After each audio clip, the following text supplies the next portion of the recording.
Speaker Boji, Faustino Boji D. Sa isang pagsusuri, lumilitaw na siyang may pinakamalaking budget insertion Ba? sa DPWH. Itong 2026? Oo. 1.1 billion. Ba, jackpot. Oo. Baka naman, di niya alam yan. Baka naman ipinasok lang yan. Isabela 6 District ito, Jen. Oho. 2.68 billion pesos nadagdag sa distrito niya. Nako. Ang dami pala, oh. Nadagdagan nga yung mga... Insertion. Ano yan na? Yung unang bahagdan, region. Oo. Legislative district. Oo. District representative. Yes. Tapos DPW's proposed budget. Ano ibig sabihin nun? Yan yung budget niya dyan sa distrito na yan. Ayun, kasi Secretary Dizon yun. Itong House proposed DPW's budget. Yung version ng House. So, halimbawa, yung kay Boji D, from 1.1, naging 3.7, Jen. Nako. Billion. So, ang naging insertions daw sa kabuuan, 2.6, 2.68. nako. Ibig sabihin, ang pinopose lang ni Secretary Dizon, 1.1. Billion. Pagdating sa House, naging 3.7. Ay, sinasabi nilang insertion. Kasi hindi naman yun ang pinopropose ng department. O hindi yung galing doon sa mismong NEP. Dinagdagan. Oo. Pati pala si Chairperson Micaela Swansing, Oo. ang chairperson ng Appropriations Committee, ay meron din pong insertions. Ano na yan, Jen? Ha? Yan parang rank na yan mula sa pinakamataas. Ang sumunod ay yung APRO chairperson, di ba? Si Sonsing. Oo, si Micaela. Oo, ang idinagdag niya sa budget ng DPWH, 1.7. Mas malaki pa ang idinagdag kaysa sa original. Ang original, 1.6 lang eh. Baka naman napakalaki ng mga proyekto niya doon sa kanyang ano. Itong pinapakita nating graph na ito, APCIJ ito. Base sa kanilang nakuhang listahan. At yung kanyang nanay ng APRO, Swansing din. Swansing, yes, Talaga naman, Sultan Kudarat. Kung di Orga Kamayan, baka nanay niya po ito. Ayun nga, Sultan Kudarat, Sultan Kudarat. Kasi dati sa distrito nitong si Micaela, tatay niya yan eh. Diyan niya ako nagtataka eh, mag-asawa, magkahiwalay eh. Yung isa na nasa Yung tatay no, sa Basiha. Bisiha, yung mananay, nandun sa Sultan Kudarat. Tingnan mo rin, 2.3 naging 3.8. 1.5 ang Insertion niya. Insertion. Oh, Billion po yan, ha? Christopher Gonzales, Region 8 ito. O Eastern Samar. Ito 877. Pero meron pa rin Almost 1 billion pa rin. Uy, totoo ba ito? Si Kong Toby. Toby Kong Chanco. Toby. Ang pinropose na sa nabotas, sapagkat napakalit lang naman ang nabotas, Alit lang. 362 million. Magkano dinagdag niya? 1 billion, 1.1 billion, pare ko. Nako.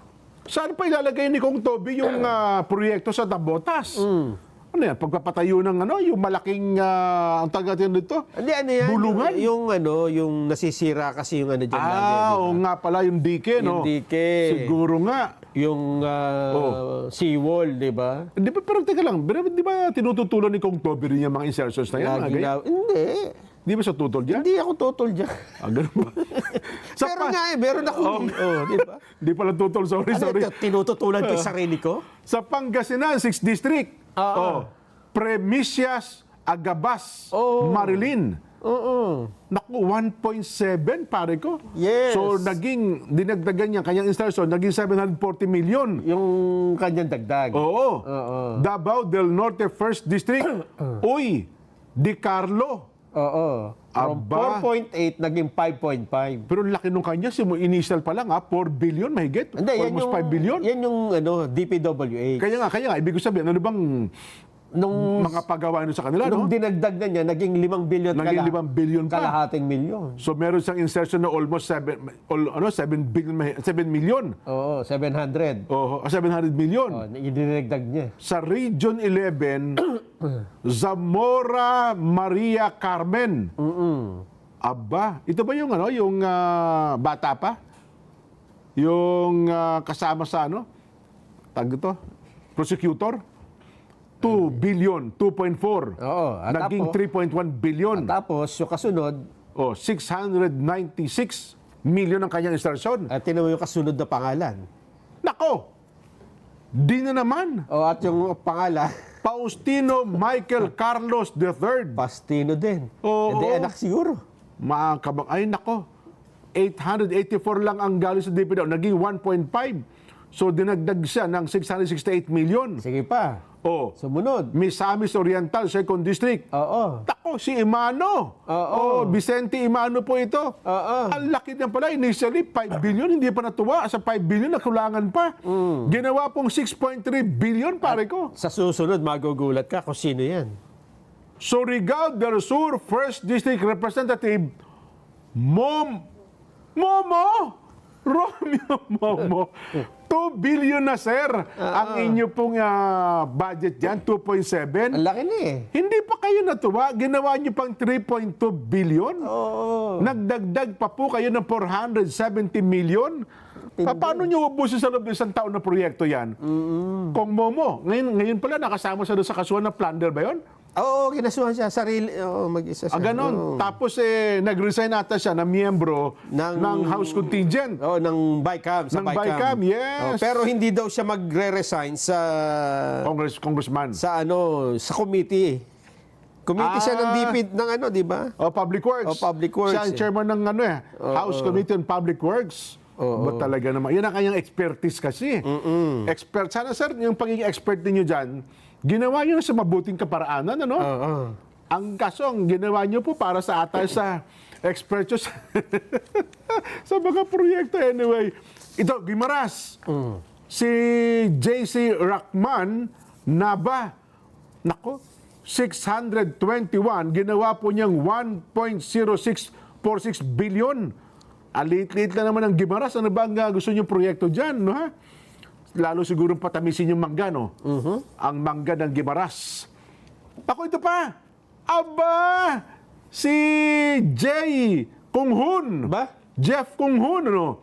Zambales 1st District, 1.8 billion. Nag-request pa po siya ng dagdag, naging 2.1 billion. Grabe, ano? Ito po yung yung mister ni, kung di ako nagkakamali. Na hindi na sila. Di sila pa rin, Sila ni pa rin? Aiko. Ala ko na gano'n na. Hindi. Nag-statement na Lalo doon. lalo silang Ganun ba? Yes. Totoo ka? Oo. Hindi, sige. I-research ko ha. Kasi nabasa ko na yan eh. Hindi, close sila eh. Kasi nung interview pa nga ni Aiko si Senador Marcoleta, ang nag-request pa nga sa kanya si Jay eh. Pinadaan kay Jay Kunghun eh. Ganun ba? O baka naman iba yung Jefferson. Baka nga. Baka nga iba yung Jefferson sa di ba? Sino ba? Kasi tatay ata isa eh. Yung isa anak. Baka nagkakamali tayo. Baka magkamali tayo ng pangalan.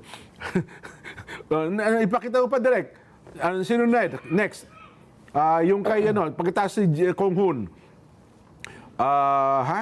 After Kunghun ay Hindi, Jefferson to. Si Jay ang kay Aiko. Ayun. So yun ang anak pala. Hindi ito. Yung Jefferson, ito ata yung tatay eh. Ayun. Isabela na naman. Go, Ed Christopher. 1.8 billion, pare ko. Tama, sabi ko na eh. Ended their nearly 8-year relationship in late 2025. Bago lang. Hindi mo ako basta ganyan. Ayan ang binasabi ko. Ngayon, totoo? Na, part ways na. Tinapos lang ang eleksyon? Yes. Oo. Mutual daw yan, yung kanilang, na yan. Kaya pala nung isang araw pa na yung miss call sa akin ni Aiko. Hindi ko naman nasagot kasi kako, baka mamaya magkasamaan pa kami ng loob ni Jay. Kasi taga-Sambales siya. So, ayan naman taga-Sambales tayong dalawa eh. Pero sige, pagkatas na pa yan sa programa, Aiko, tatago. Makamusta man lang natin, Buti ito, mga congressman dyan, may insertion. Oo. Mamaya, hindi naman congressman, bilyon-bilyon ang nakuha. Ganon? Oo. 7.1 billion pesos. Ayun. Matindi. Sino yung yung last? Baka sabihin, Jen, pinutol nyo. Tapusin natin. Yung dalawa. Yung may natitira pa. Isabela Go Christopher, no? Isabela na naman eh. Oo. Bataan. Nako. Si Kong Roman Antonino. Oo. 360. So, paano ito ngayon? Kung may insertions pa rin, Nelson?